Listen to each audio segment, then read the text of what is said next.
Now is Dr. Mark Strauss. He is an American biblical scholar. He's a professor on the New Testament, and I'm very happy to have him on. He's the author of one of my favorite books, The Four Portraits, One Jesus. It discusses the Bible and introduction to Jesus. It's fantastic. Dr. Strauss, how are you doing? Doing great, Brandon. Thanks. Awesome.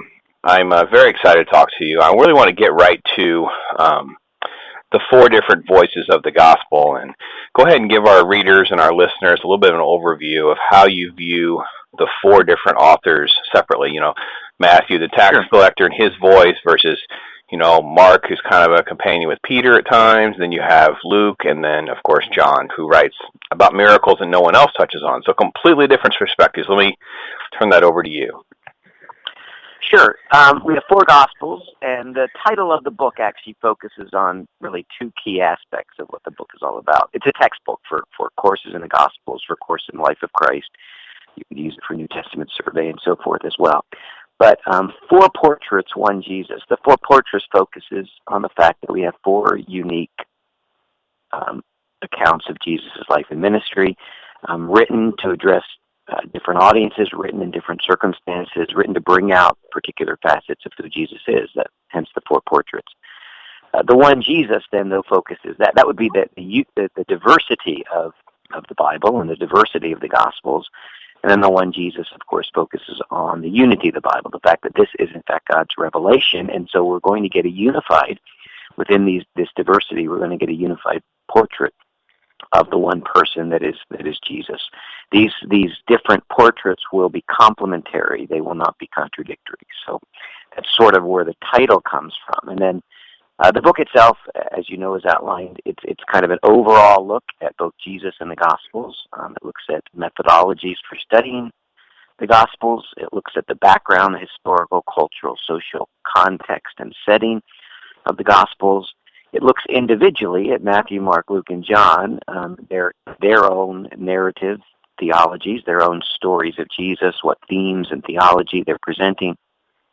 And then the last third or quarter of the book is really a study of the historical Jesus, answering a lot of the apologetic questions of, did Jesus do miracles? Did Jesus rise from the dead? Did Jesus believe he was the Messiah? Did he believe he was God? These kinds of questions that are really historical questions. When we're reading through the Gospels, when we're teaching and preaching through the Gospels, we tend to be thinking theology. What can I learn from this about the nature of God, who he is, how it applies to my life? But we also want to raise questions about historicity. Did these things actually take place? And so the last, as I said, third or quarter of the book is on the historical Jesus. Let's go right to the difference. Something that almost everyone's very familiar with is the lineage of Jesus, and touch on why the lineage is so different with Matthew and Luke. The lineage that leads to Mary versus the lineage that leads to Joseph, and their perspectives on, and also why they would write it that way.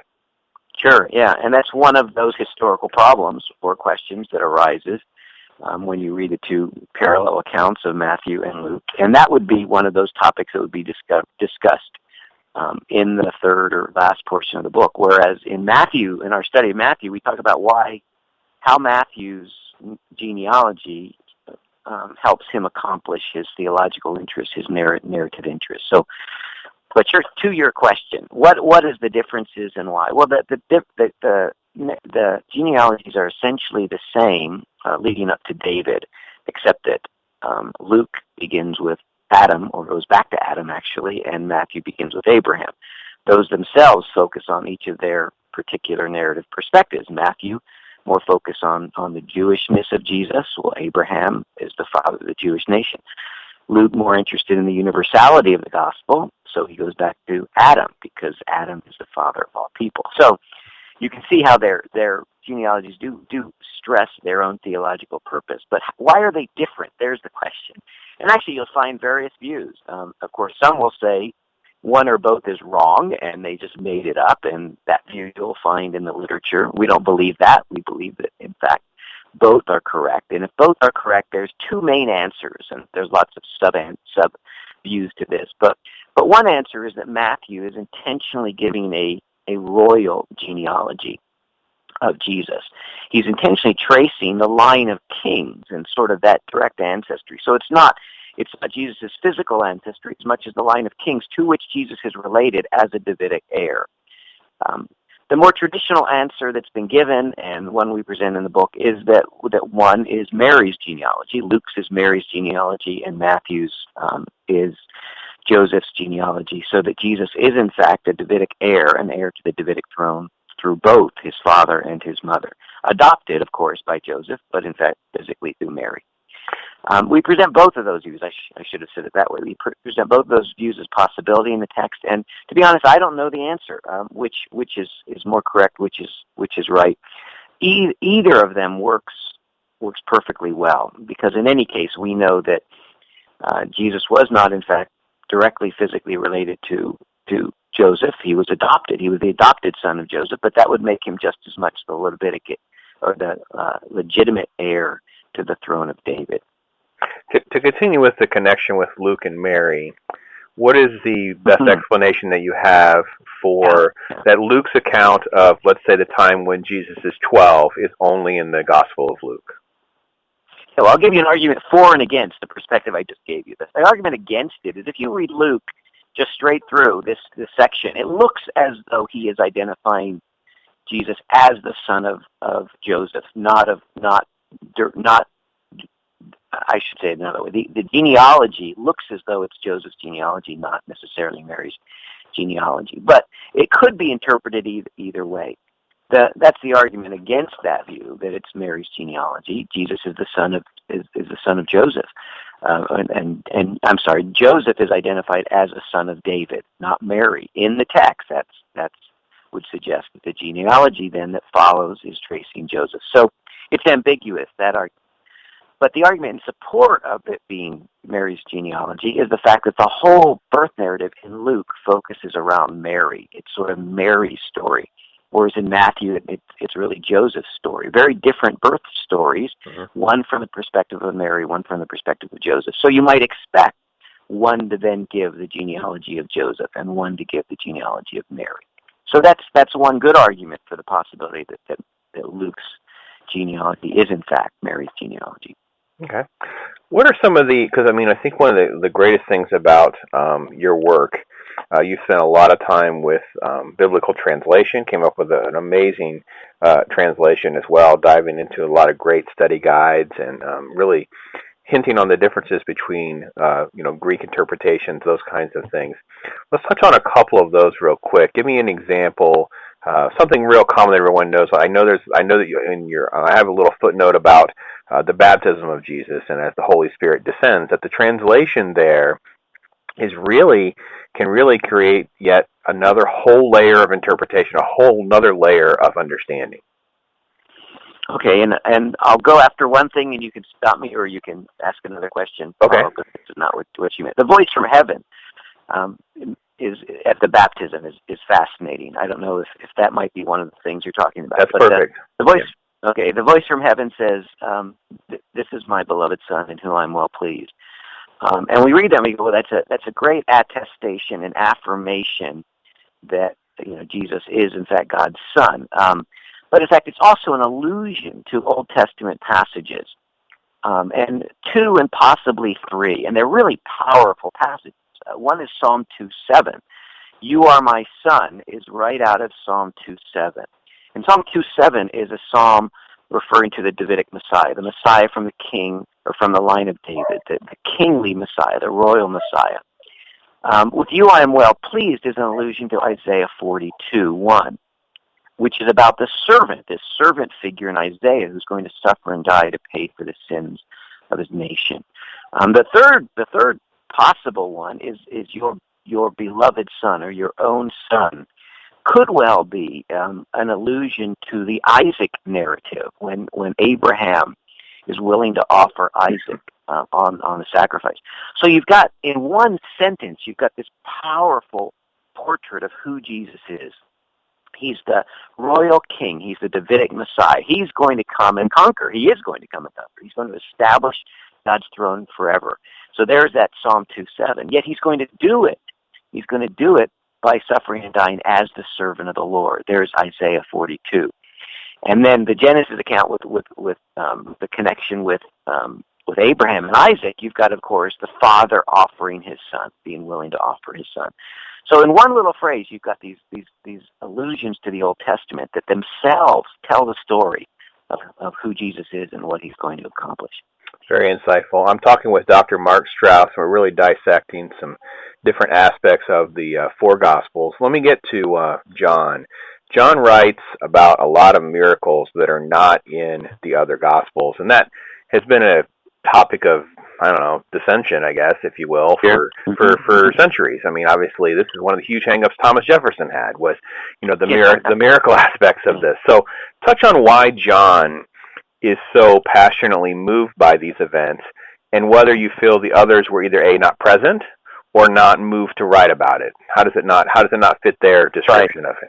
I think the latter is almost certainly correct. And it's interesting that John is the one gospel that at the end of this gospel he throws in the statement that many other things Jesus did with it, which he's not recording. If you could fill the world with the books, hyperbole there obviously, but you could fill the world with the books about what Jesus actually did. And that gives us a hint that in fact John is being highly selective.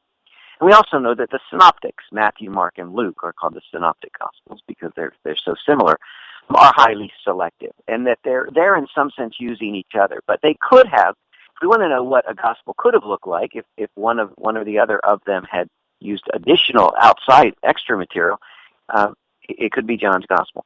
There's a huge debate, as you just mentioned, as to whether John's gospel is dependent on the synoptics and knows Matthew, Mark, and Luke and adds to them, or whether he's writing entirely independent of them. And it's a tough call, actually. My guess is that he knows them, and he's supplementing the Matthew, Mark, and Luke with additional material. And he's writing, I believe, at a very different time. If you look at Matthew, Mark, and Luke, they're written quite early, I would say. I would put them all three before AD 70, Luke possibly shortly after AD 70. John is almost certainly writing much later in the first century, almost close to the end of the first century. And there's different issues, there's different problems. Matthew, Mark, and Luke are intent on showing that Jesus is the Jewish Messiah, because that's the challenge that they're facing in their churches, is especially the Jewish denial by many Jews that Jesus is the Messiah. So really, their Christology, their view of Christ, is strongly messianic. All three, Matthew, Mark, Luke, in different ways, but it's strongly messianic. Whereas John, it's clear that one of the issues John is facing is the deity of Christ. Is Jesus truly, united with the Father? Is he one with the Father? Is he truly divine? Is the Word God? As he begins right in John 1:1, and beginning was the Word was with God, the Word was God.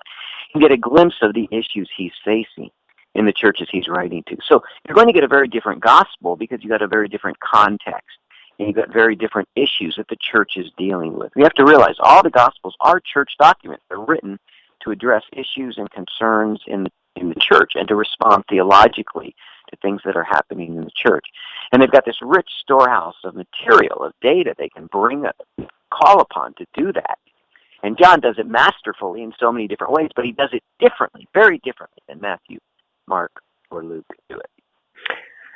Luke in particular is given a lot of credit as, a historian, his intricate details and that kind of thing, and it carries over, of course, into the book of Acts. What particular stands out amongst his work that you think is just really, superior, and it probably doesn't even get credit because it is considered theology and not a historical text? Right. Well, I love to read, for my students, Luke 3, 1 through 3. Because, of course, Luke 1:1-4, he says he's writing accurate history. He went back, he investigated with the eyewitnesses. So that's at the very beginning of Luke's gospel. But then he gets to Luke 3, and I just have to read it here because it's like incredible overkill historically. I mean, he just, let me tell you when Jesus was born. And this is what he says. He says, in the 15th year of the reign of Tiberius Caesar, when Pontius Pilate was governor of Judea, Herod, tetrarch of Galilee, his brother Philip, tetrarch of Iturea and Trachonitis, and Lysania, tetrarch of Abilene. During the high priesthood of Annas and Caiaphas, the word of God came to John, son of Zechariah, in the wilderness. Well, that's an incredible mouthful, but what he does is, of course, he establishes precisely, the historical setting and context in which this is John the Baptist's ministry, and then Jesus' ministry began. 15th year, he names the emperor And then he names the regional leaders: Pontius Pilate, prefect or governor of Judea; Herod, tetrarch or king of Galilee. And so he names every region around there. And so it's like, talk about a historian who's obsessed with details. Here's a guy who gives all the details. But then, for me, 3:2 is fascinating because it shows that Luke isn't just aware of the facts, the historical facts. He knows the behind the scenes. He knows the zeitgeist, the Germans call it, the spirit of the times, because he says something that at first looks like an error. He says, during the high priest of Annas and Caiaphas. Well, everyone knows that the Jews only had one high priest. So to say the high priesthood of Annas and Caiaphas is wrong historically. Well, it's wrong on the face of it. But if you know the behind-the-scenes machinations that are going on, if you know what's going on, you know that Caiaphas is the son-in-law of Annas. And about 6 of Annas' sons or son-in-laws became high priests because the Romans deposed Annas. They got him out. But his sons dominated the priesthood for the next generation. So we know who's the real power behind the priesthood. It's Annas. In fact, we see that incidentally in another gospel. In John's gospel, Jesus is taken to Annas before he's taken to Caiaphas. Well, we know why, because nothing's going to happen without Annas giving his approval. So I think Luke's value as a historian is so powerful there, because he says something that someone might go, that's not right. The Jews only had one high priest. But everyone knew. If you ask who was the high priest, they would answer, well, you mean the real high priest or the official high priest? Yeah, exactly, right. And you've got Annas and Caiaphas there. So just a little demonstration of Luke's prowess when it comes to being a historian. Let me get to, I know we're going to run a little long here on time, but I want to get to another discrepancy, is that we love to, let's at least try to throw some more bones towards the skeptics. And I know one of the things, is Jesus coming or going out of the town when he's healing? The accounts are very contradictory, and people love to point to it because it doesn't make sense. I personally, and we'll see how I land, I always try to justify this as the big Chicago, little Chicago analogy, but I'll let you answer to it. Yeah, and that's one answer. I mean, what's interesting to me is I'm not so obsessed with the minutia. In a sense, you could say the fact that Mark and Luke differ on this particular detail shows they're not in collusion. These people are not conspiring together to make sure they get the story right. They're just telling the story as it's come to them. But the solution you propose is certainly the simplest and may well be the correct one. And that is, we know that Jericho, there was an old Jericho associated with the Jericho of the Old Testament and a new Jericho.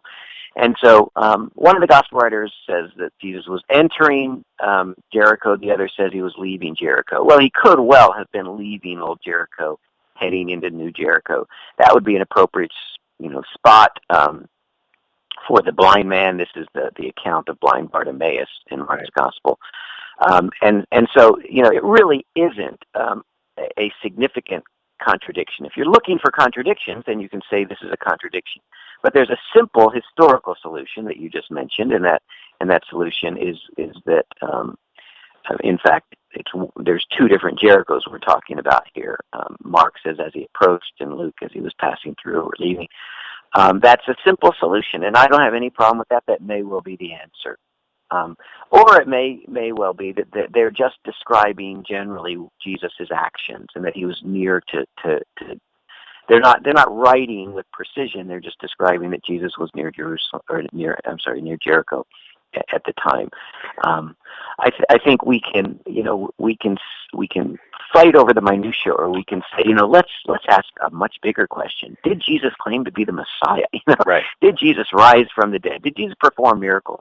I was just at the Society of Biblical Literature meeting just last weekend, and there was a paper that was on really the question of Jesus and miracles, and even the most liberal skeptic, at least in scholarship today, acknowledges that Jesus was known and renowned as a miracle worker and as a exorcist. The tradition is just too deep and wide. It's in every aspect of the tradition. So then we have to ask, okay, how do we explain this? How do we explain the fact that this individual was so renowned as a miracle worker? And then moving, of course, to the resurrection. That that event. What is the historical evidence for that? Well, if you get that far, if you get to the point where Jesus claimed to be the Messiah, Jesus performed miracles demonstrating his authority as the Messiah, Jesus rose from the dead, we don't need to quibble about the little things. Right, right. The big answers are there in front of us. Now, I'm not saying these historical things aren't important, but I'm not going to spend my career trying to defend whether he was entering or leaving Jericho, or whether one or two Jerichos. I want to focus on the fact is, hey, if this guy was who he claimed he was, and he has claim to the world, he has claim to your life, and that's the more important question in many ways. And do you find, and we'll close with this, I think you're going to agree with me, is people of faith seek to find the truth in it, and the skeptics are going to nitpick it apart to try to find any fault that they can find. Well, sure. And again, I think if you want to be self-critical, which I want to always be, is maybe we find an easy solution and say, oh, I'm so glad we don't have a problem there. And they're always trying to find a problem. And I think we have to be honest with the text. And I can honestly tell you, I can't answer with any degree of absolute certainty every single apparent challenge or contradiction in the Gospels, and I can't do that at this point.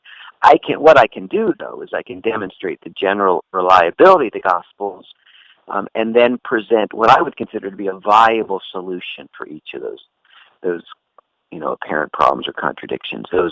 And I think once you reach a viable solution, then you have to ask the question: okay, is this God's word or is it not? Is this a deluded Jewish prophet who ultimately got crushed in the end, or is this the Son of God who rose victorious from the dead and dramatically changed the course of human history and brought eternal salvation? Those are two very different answers, and so you got to come down on one or the other ultimately. Well, Mark, I tell you what, Dr. Strauss, I just love talking with you, and we need to have you back. We'll talk again, kind of go into maybe a different angle and a different topic. Dr. Mark Strauss, he's written at least 10 books. He's been part of the committee that helped develop the NIV translation, and it was redone back in 2005, and it's just so many great pieces of work. And if you're interested in just continuing to grow in your education, your knowledge, your history, your translation of especially the Gospels, but all of the scriptures as well, feel free to check out any of his works. Dr. Strauss, I don't even know how to thank you again for your time, and I'll be in contact. We'll talk again.